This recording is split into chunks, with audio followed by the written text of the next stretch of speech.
You've got these two new hats here, the special advisor on climate and on the sustainable development goals. These are two things which by and large are seen as successes. They've been done, they've been signed.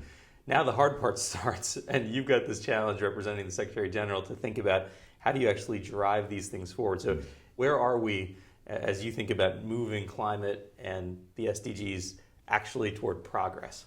So this plan won't be done by everybody using the same actions. It's an open system plan within which everybody will be able to get involved. And our job in the international system is to create the right structures and processes through which their involvements will first of all make the best possible contribution, and at the same time we'll be able to see the gaps and the spaces where more needs to be done.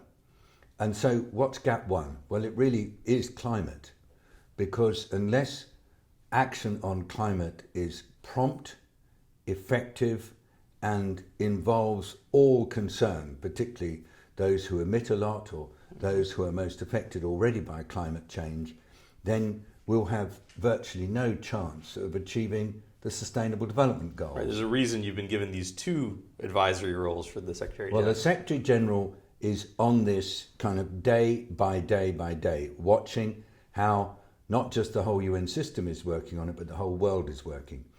For him, climate change is the big issue that he wishes to make as much impact on as possible during his 10 years as Secretary General, kind of to a point of no return before he finishes his time.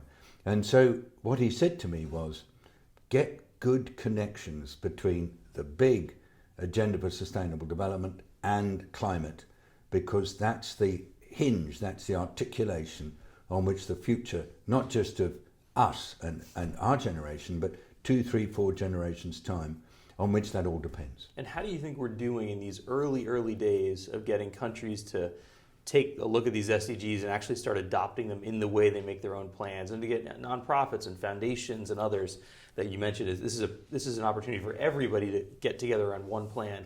How are we doing on that? Because one of the concerns I hear from people who work in this space and care a lot about the goals is if we don't get the first couple of years right, if we don't start off right, we will never have a shot of achieving what are pretty ambitious targets for the world. Because this is a universal agenda.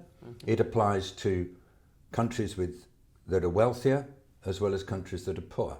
So in the new language, every country is a developing country. Right. I'm not sure if that has been fully understood yet, including here in the United States, but I think it is one of the big innovations. I'll say it again then. Every country is a developing country.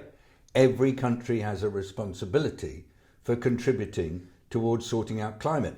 And the bigger emitters have the bigger responsibility, so they've got the further to develop. And so when we have the first high-level political forum in New York in July to start taking stock of how countries are getting on with the goals, more than 21 countries, including countries from the wealthy world, are going to be describing their progress.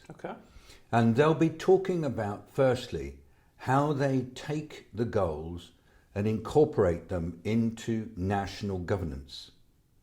They'll be talking about the arrangements they've set up for ministers to be responsible for the national effort. They'll be talking about how they're bringing civil society and business to come in alongside government to help articulate the goals. And they'll be talking about how citizens are becoming auditors of goal progress with at least as much responsibility as government officials themselves.